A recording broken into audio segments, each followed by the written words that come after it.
check my answer copies and not just motivate me that I was doing really well, the positive feedback wala mechanism, but also it gave me some really wonderful tips on to how I can improve my score even better. And I have been a student of sociology at Triumph IAS, and Vikas Ranjan sir, he personally guided and mentored me through my sociology answer writing. I would like to thank personally Vikas Ranjan sir for his mentorship in both optional sociology and in essay test series.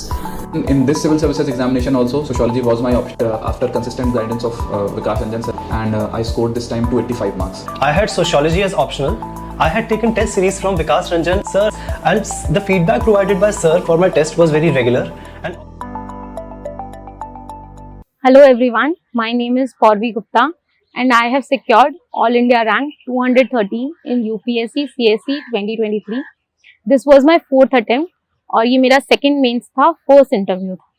अगर मैं थोड़ा सा अपनी journey के बारे में बताऊं और मेरे बारे में बताऊं तो मैं श्रीगंगानगर राजस्थान से हूं और मैंने BA किया है with Economics and Political Science from Indraprasth College for Women, Delhi University. First attempt में कहीं ना कहीं मुझ में सिंसेरिटी की कमी थी और मैंने इतनी नहीं पढ़ाई की थी जब मैंने फर्स्ट अटेम्प्ट दिया. So it had ultimate results कि मैंने नहीं क्लियर किया था and I knew that. Second attempt में आई रिमेम्बर कि मैंने CSAT क्लियर नहीं किया था बाय 1 मार्क्स, और एक लर्निंग जो मैंने उससे सीखी है और मैंने अपनी एंटायर UPSC जर्नी में उसको ध्यान रखा है, is never take a question for granted. क्योंकि बबलिंग गलत करते हुए मेरे मन में था पास तो हो ही जाएंगे.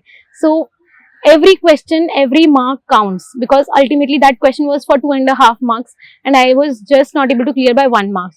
So every question is important. Never take any question for granted और बहुत ही खुले दिमाग से पेपर करना चाहिए. आप कोशिश करें कि आपका एक भी गलत ना हो और बबलिंग तो बहुत ही ध्यान से करनी चाहिए. Do not leave it for the end. Third attempt में क्योंकि मैंने 2 बार प्रीलिम्स क्लियर नहीं किया था तो कहीं ना कहीं मेरा बहुत ज्यादा फोकस प्रीलिम्स में था और मेंस कॉम्प्रोमाइज किया था. इसी रीजन से कि मैंने पेपर 2 जो अपना ऑप्शनल का था वो कभी नहीं पढ़ा था, मैंने ज्यादा फोकस वहां रखा. और GS में भी अल्टीमेटली मेरा बहुत इतना अच्छा स्कोर नहीं था, 385 इन टोटल वाज देयर. तो मेंस उस वजह से कॉम्प्रोमाइज हुआ और मैंने मेंस क्लियर नहीं कर पाई अपने थर्ड अटेम्प्ट में. और प्रीलिम्स के लिए मैंने बेसिक सोर्सेज पढ़कर ही किया था और दोनों ही अटेम्प्ट्स में प्रीलिम्स मेरा अच्छा मार्जिन से क्लियर था. अगर मैं मेंस की स्पेसिफिकली बात करूं तो पिछले साल से इस साल में क्या फर्क है. एक, मैंने अपने ऑप्शनल में काम किया. I increase my score to 226 to 285. Secondly, मैंने एसए में काम किया. एसए में where I have scored around 92 last year, I scored 127 this year. So couple of things that I could say worked for me in essay is, last year मैंने essay बहुत ही example based बनाया था कि जो भी topic आया आपने उस पर बहुत सारे एग्जाम्पल्स लिख दिए अपने एसए को बताने के लिए. But this year what I did was I tried to make it more argumentative and then substantiated with the examples. तो इससे एक आपकी अंडरस्टैंडिंग दिखती है. तो जब आप एक आर्ग्यूमेंट की तरह से अपने पॉइंट्स रखते हैं और उसको फिर एग्जाम्पल से सब्सटैंशिएट करते हैं तो इट डज हेल्प. अगर मैं इस साल के अपने एसे की बात करूं तो एक एसे में मैंने हेडिंग बनाई थी, एनेक्डोट से स्टार्ट किया था. वहीं दूसरा एसे थोड़ा सा मेरे पॉलिटिकल साइंस से रिलेटेड था तो मैंने जॉन रॉल से स्टार्ट किया था. दूसरा ऐसे was justice is a matter of right and not choice. So उस वाले ऐसे में मैंने रॉल से स्टार्ट किया था. दूसरी तरफ मेरे दोनों ही केसेस में कंक्लूजन मेरे पास थे. जैसे you try to end it on a higher note. जैसे I have taken classes from Piyush sir and मैं एक चीज जरूर कहूंगी, आप जहां से भी ऐसे की क्लासेस ले, ट्राई करो कि आप उसको अपनी स्टाइल में इम्प्रोवाइज करो, ना कि उसको कॉपी करो. नहीं तो आपका ऐसे बहुत मैकेनिकल हो जाएगा.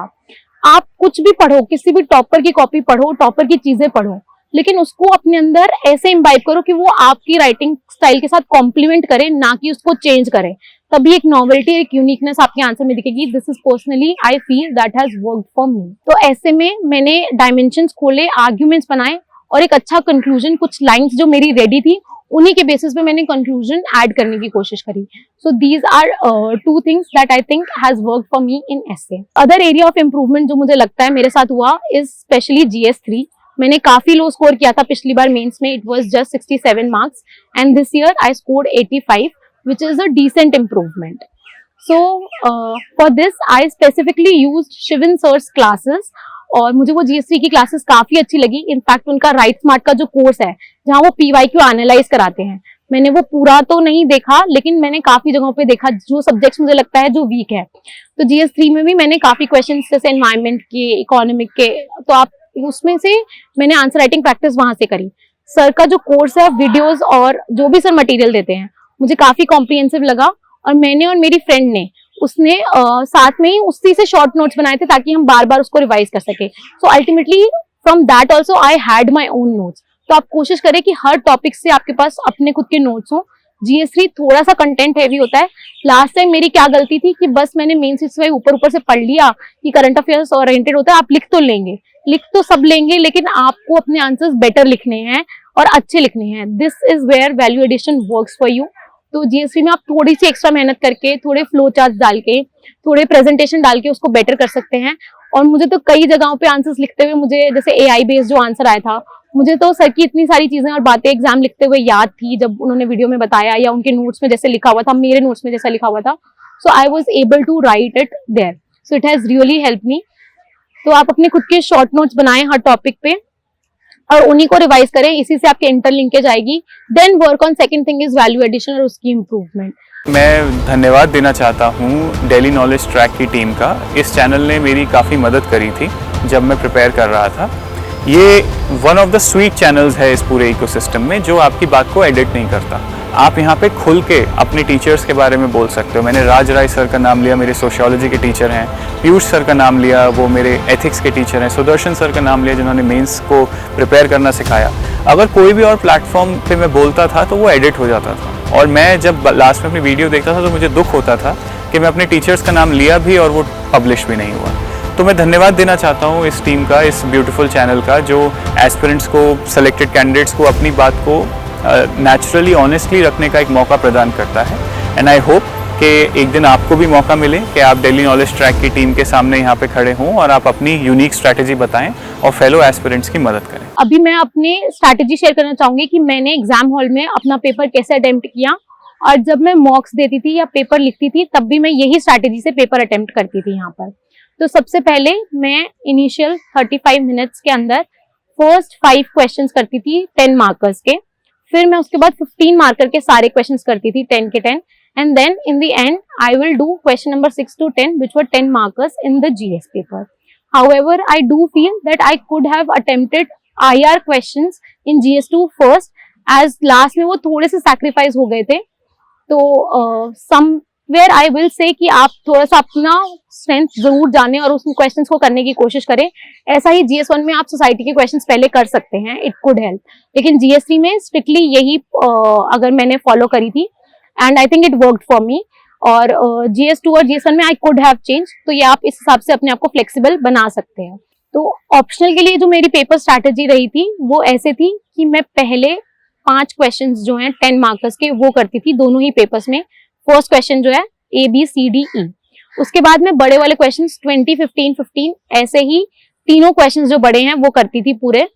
और फिर लास्ट में मैं पेपर के जो पार्ट बी के जो क्वेश्चंस होते थे 10 मार्कर के 5 क्वेश्चन, वो लास्ट में मैं एंड में करती थी, क्योंकि मुझे पर्सनली लगता है कि बड़े क्वेश्चंस टाइम लगते हैं, उनमें कहीं ना कहीं स्कोरिंग भी ज्यादा होती है अगर आप उन आंसर्स को अच्छे से लिख दें, और बाकी वाले फटाफट भी हो सकते हैं। तो ultimately even if you are running short of time, you don't compromise on the other larger bigger questions, और आप वो 10 मार्कर में अगर आप फटाफट पॉइंट्स भी लिख दें तो भी हो जाता है।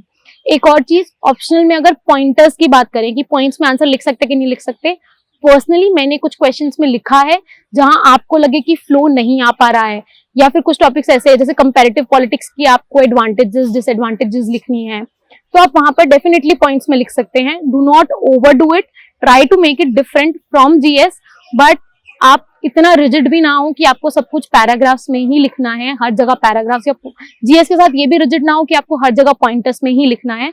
आप कभी कभी पैराग्राफ में भी जा सकते हैं। It gives a change, it gives your own way of answer writing to that.